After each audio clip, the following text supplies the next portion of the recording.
Hey everybody, today on Northern Revolutions, I'm going to go over some of my February finds. Stay tuned.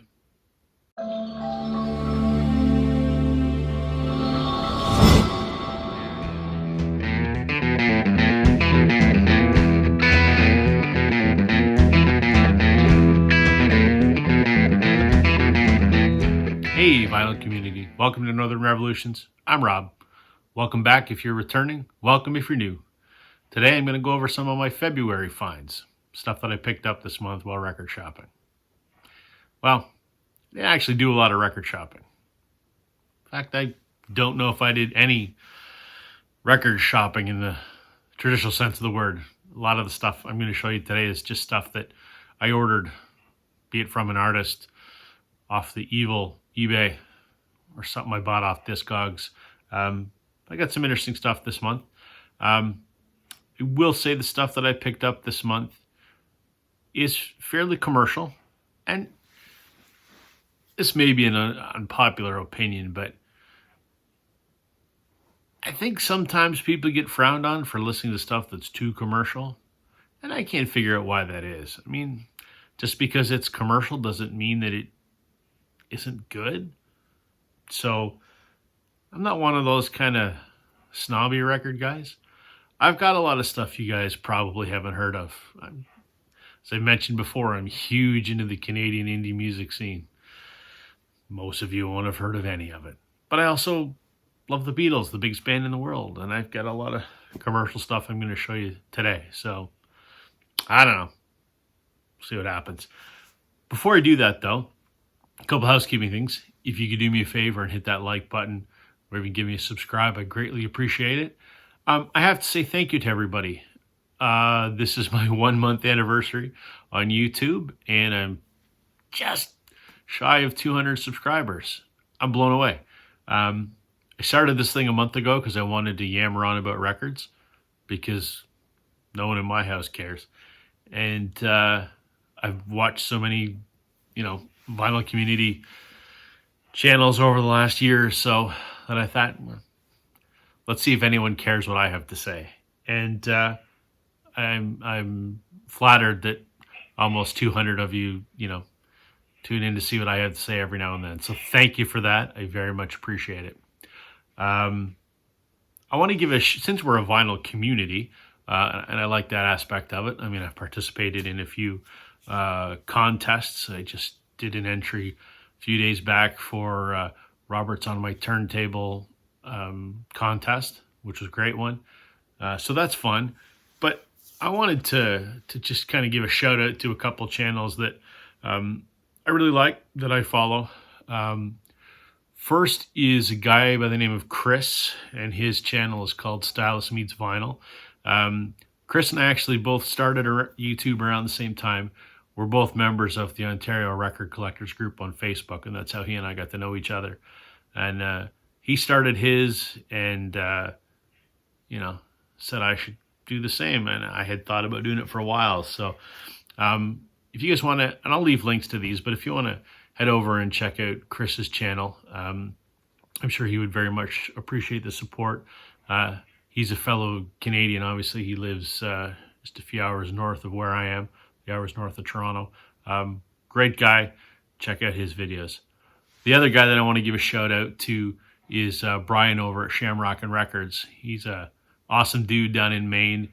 I've been watching his channel for a while, and we sort of connected over our mutual admiration for a few Canadian artists. And I want to thank Brian. He gave me a shout out last week, or I should say the other day, and I do appreciate that, Brian. I got something to show you. Hold on a sec. So Brian's a big fan of Alan Doyle. He was the founder of a band called Great Big Sea from Eastern Canada. And I think that's how he and I sort of connected. As I noticed in one of his videos he had a Great Big Sea poster, and I've met Alan a few times, and I have a friend that plays in his band. So anyway, Brian, I was thinking of you the other day when I was digging through some boxes, and I found something. So I chucked it in a frame, and I'm going to hang it on my wall. There you go. It's a set list from an Alan Doyle show that I got him to sign. afterwards. So I'm going to hang that on my wall and I'll show you, throw a picture of it on here. Anyway, I thought you might get a kick out of that.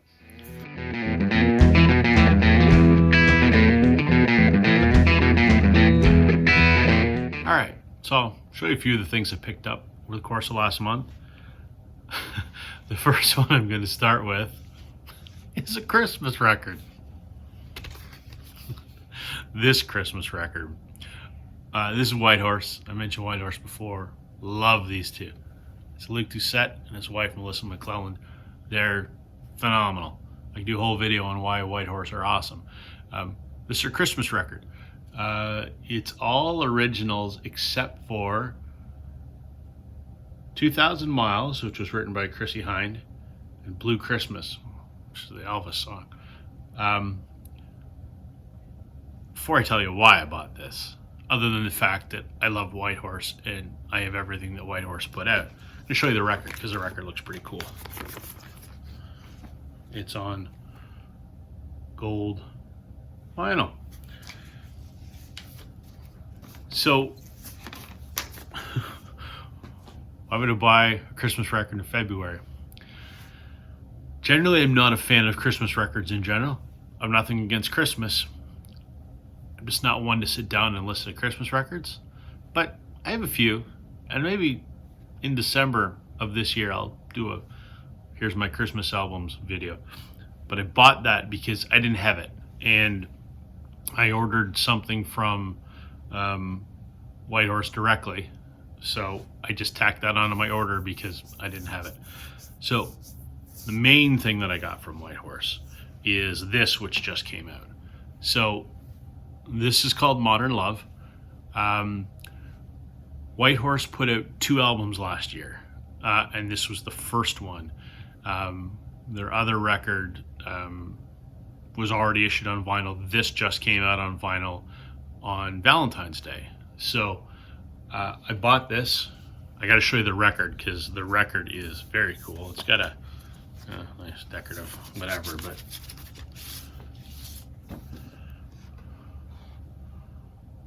what a cool looking record.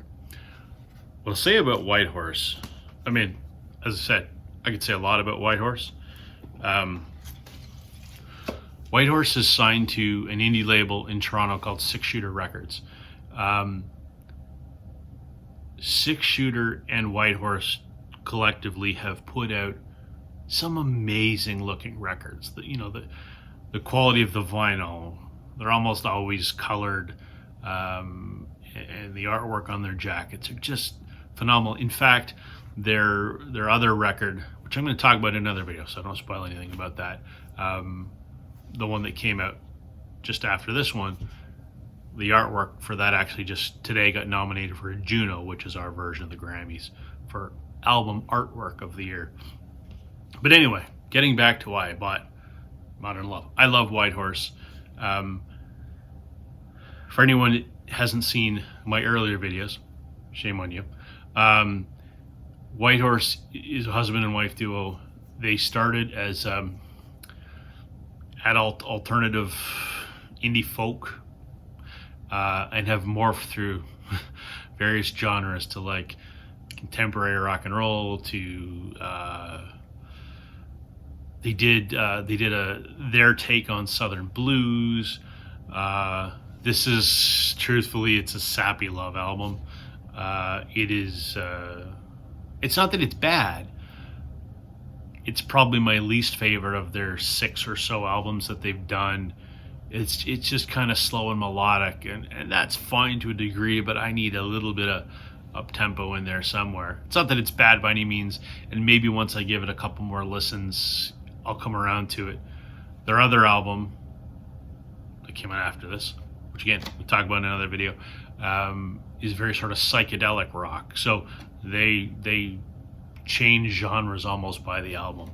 But I have everything that they've ever put out. So, of course, when this came available on Valentine's Day, I bought it, and I tacked on the Christmas album as well, because it was the only other one that I didn't have.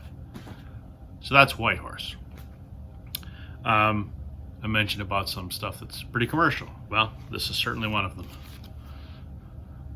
Blur's The Great Escape. Everyone remembers back in the 90s the Oasis versus Blur Britpop thing. I can ask you guys this.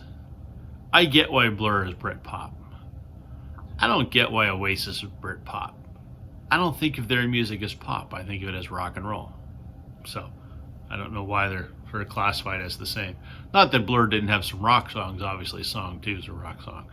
At any rate, I fall firmly in the Oasis camp, without question. But I do like a little bit of Blur.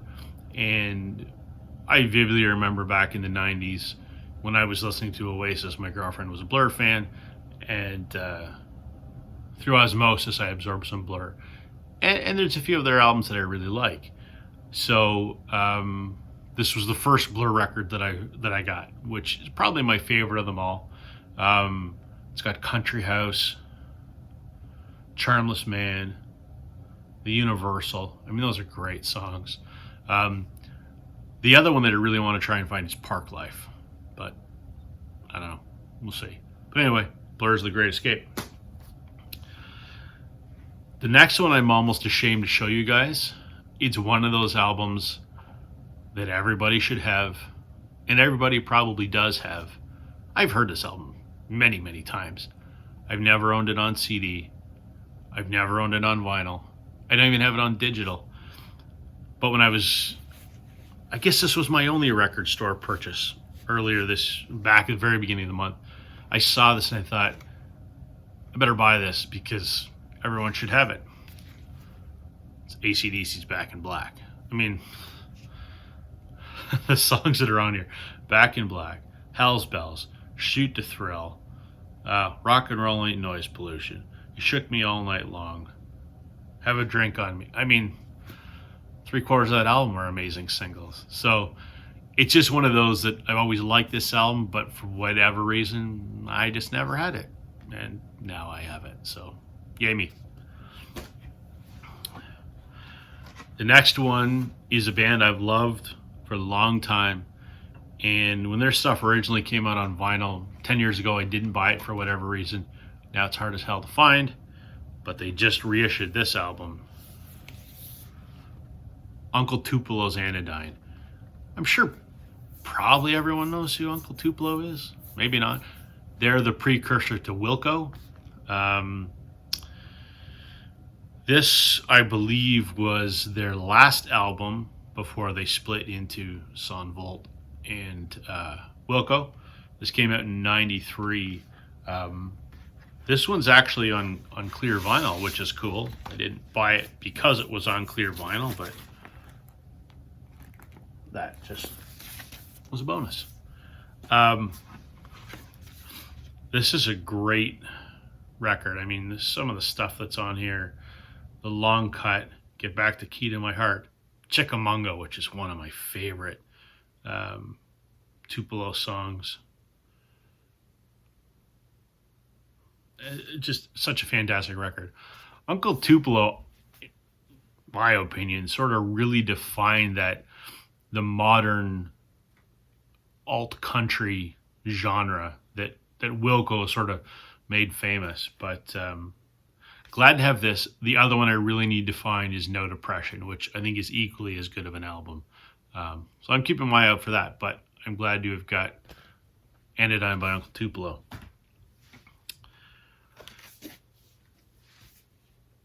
The next one's a greatest hits record. I don't generally buy greatest hits records, but I made an exception in this case because I love this band from the 90s, and I mentioned one of their albums is on my I wish I had it on vinyl, but I can't afford it. This just came out. This is the Goo Goo Dolls greatest hits, the singles. Love the Goo Goo Dolls. I really regret passing on Dizzy Up the Girl when it came out on Record Store Day 6 or 8 years ago or whatever it was. So this just came out this week or last week or whatever it was. So I bought it. I mean, obviously it's got all the hits on it. Slide, Name, Broadway, Black Balloon, Iris. I mean, great, early 2000s rock songs. So Love the Goo Goo Dolls. I hope at some point that they put Dizzy Up the Girl on vinyl as a widespread release, not just a Record Store Day promo. So let's hope so. Anyway, Goo Goo Dolls greatest hits. Funny thing, because I bought this and shared this on the Ontario Record Collectors group this week. One of my buddies on there, his name is also Rob. He went out and bought this record just because I showed it. So funny that. This is a record I've wanted to buy for a while, and finally grabbed it, and am incredibly glad that I did. The Dirty Knobs. For those of you that don't know the Dirty Knobs, it's Mike Campbell from Fleetwood Mac, or more popularly, the Heartbreakers. This was their debut album from 2020, and apparently they have another one coming out later this year. This is a wonderful, wonderful record. It sounds exactly like what you think it would sound like. Mike Campbell is the best Tom Petty impersonator. This sounds like a Tom Petty record, I think. And not that that's a bad thing. If you don't love Tom Petty, I don't know what to say. It's fantastic. Love Mike Campbell. This album is called The Reckless Abandon. It's great. Love it. Sounds like Tom Petty, but it's not Tom Petty. This is an interesting record. This is a record called Rock and Roll Joe. This was put out by Trainwreck Records, which is a little indie label down in New York, which is owned by Chip Taylor. Chip Taylor is the guy that wrote Wild Thing, and he also wrote Angel of the Morning. And this album was a three-way collaboration between him and John Platania, who's Van Morrison's guitar player and Chip Taylor's friend. They do everything together. And a Canadian fiddle player named Kendall Carson, who's a friend of mine. This was an album that they did back in 2011, and it's their, trying to honor the session players in rock and roll that don't get a lot of notoriety because they in themselves are session players. So it's an interesting listen. I bought it primarily because Kendall's a friend of mine, and this is the only one of her albums that's on vinyl. She's got 3 solo records that you can get on CD, and then she's done stuff with, she plays with Alan Doyle now and has for quite a while. She's played with another band called Dustin Bentall and the Smokes.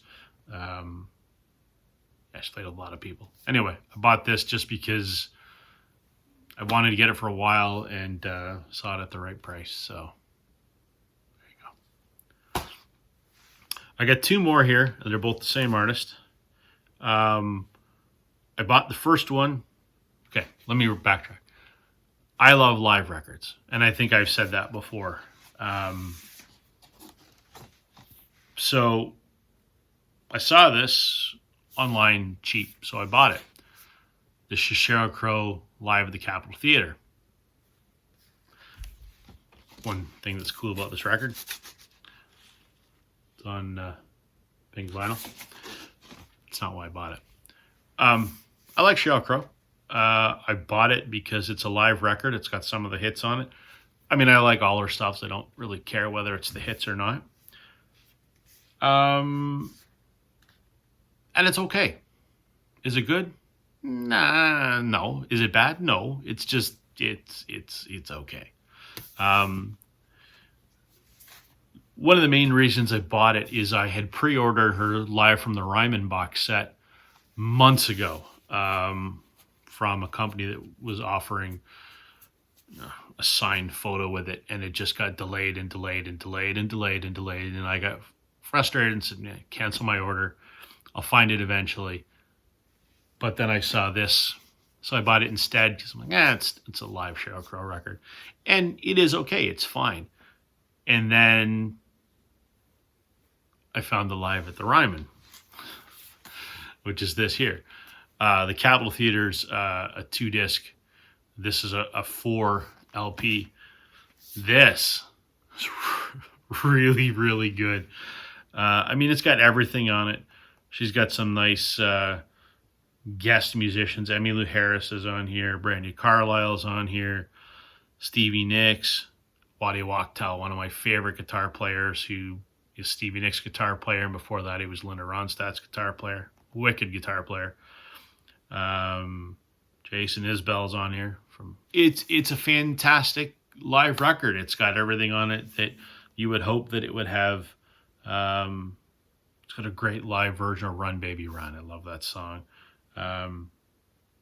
It's a wonderful live record. So I ended up with 2 Sheryl Crow live records, but I love live albums. Maybe I'll do a video on live albums someday because I like them a lot.